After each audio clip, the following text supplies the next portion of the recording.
What's up guys? Rago here from MACkite. So just got my hands on some fresh gear from the shop.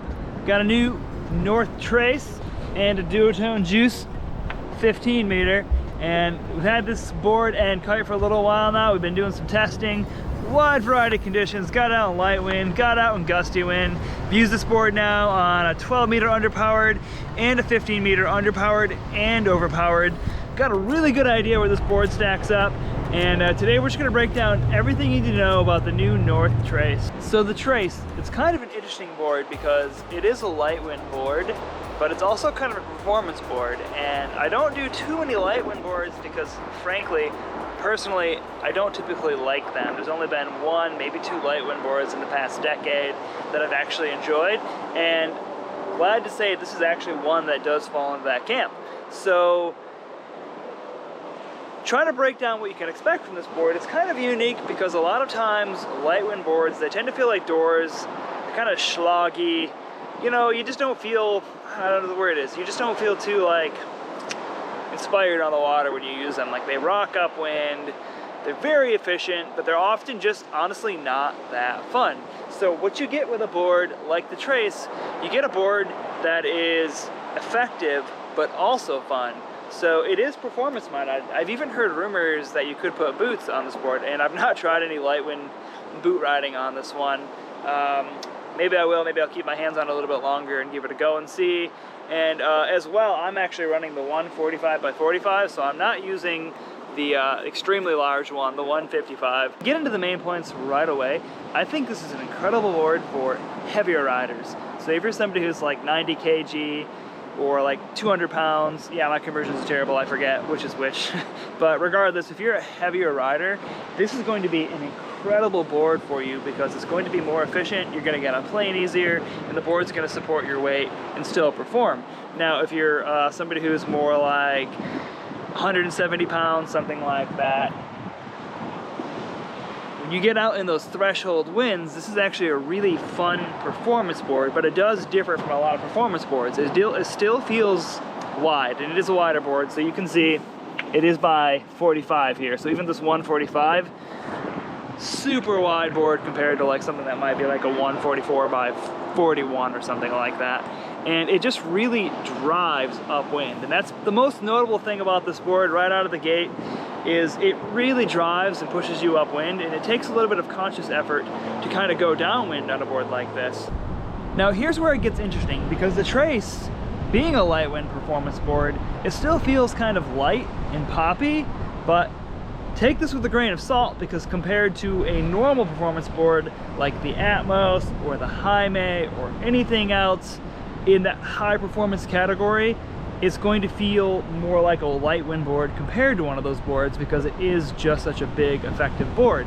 So if you can imagine being out there, it is just driving you upwind. You consciously have to come off edge a little bit to get some more board speed for a good pop, but then when you scoop and pop the board, it surprisingly feels like a normal twin tip, and you could absolutely get out there and progress and do tricks and do light wind riding and actually have a really fun session.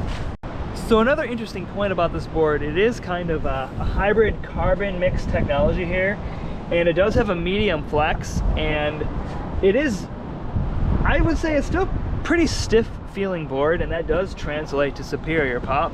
So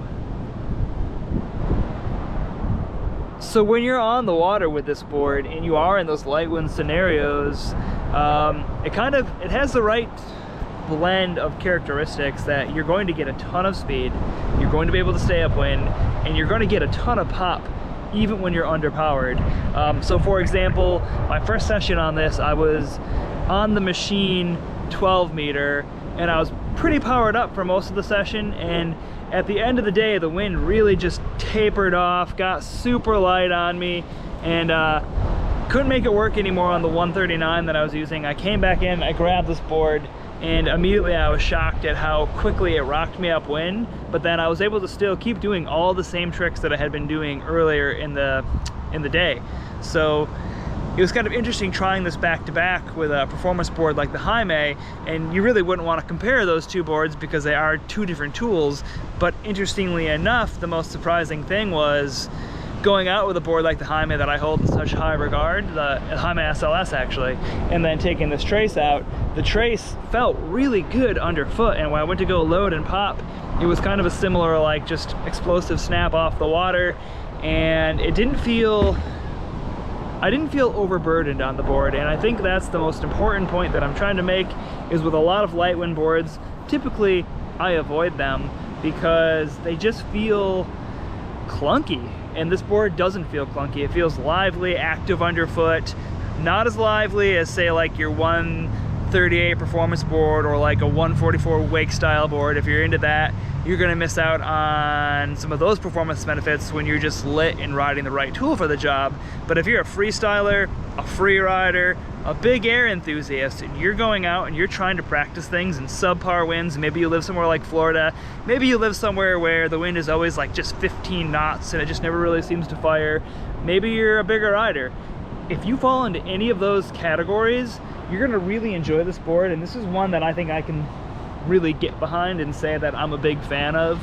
And I guess if you have any more questions on this board, just let me know in the comments. I'm gonna try to hold on to this one a little bit longer. Hopefully the shop doesn't take it back from me. I like to boot it up and give it a go and see how it feels in that area. But otherwise, yeah, I'm really happy with this light wind board. So if you're looking for a light wind board that doesn't feel like a boring, standard, clunky, schloggy light wind board, you want something that's more exciting, more performance minded, this one fits the bill, and North really nailed it with this one. And it's kind of exciting because they've been developing gear for the last few years now, and they keep adding to their range as they grow and expand as a brand. And I think this is just a testament to their commitment to developing performance gear that is really simple, straight to the point, but also effective on the user end. And I think that's really important to not forget about the people who are using the gear, because sometimes with equipment, people get so focused on the end goal that they forget about just making the board fun and feel good. And this is a board that is just fun, it feels good. Is it the most effective light wind board I've ever used? No, I've definitely used some doors, and mind you, I think for my weight at about 190 pounds, I'm probably supposed to be using the larger light wind version of this. So maybe not a perfect comparison because I'm using the 145, which would be for a lighter rider. But even in my experience at 190, using this 145 made a huge difference on the water, going from a standard size twin tip to this one. Trying to get more in-depth with the review, I did try this as well in Cocoa Beach on a really weird direction at the 520 slick, and it was super gusty. So super underpowered and overpowered all on the same day. And I'm sure you've all had those sessions where it's just super punchy out there, and it really gave me good perspective on this board. So when you're underpowered on this board, even when I had the smaller size than I think I was supposed to be on, super efficient. The upwind drive was just crazy. I was actually filming my friend Chris, and I was having a hard time going downwind when he was going downwind to pick up speed to do tricks. The board was just driving me upwind. When I got lit, when it got overpowered, I still had control, but it definitely felt like, wow, this is a lot of board right now when I'm juiced. And that's obviously gonna happen when you're on any big board in too strong of conditions. Even if you're in the correct size board, when you're just jacked like that, it's gonna feel a lot. But it was definitely noticeable. Not like a board where I think you'd wanna go out and be just absolutely lit on. Too much board to handle then. Too much upwind drive, kind of hard to control if you're lit. So it's definitely ideal for somebody who's either heavier or somebody who's riding it on the lighter side of wind conditions. So for example, if you have light winds, but maybe a gust up to like 15 to 20, I don't think it's gonna be too bad at 20.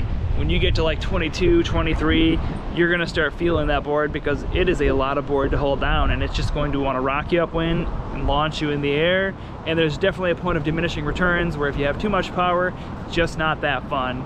So yeah, I think I'm gonna wrap this up here. If you guys got any questions about the trace, let me know. I'm actually really frothing on this light wind board. First time in probably 4 years since I've even had my hands on a light wind board that I wanted to use. So if you found the video helpful, give it a thumbs up, hit that subscribe button. I'll catch you next time.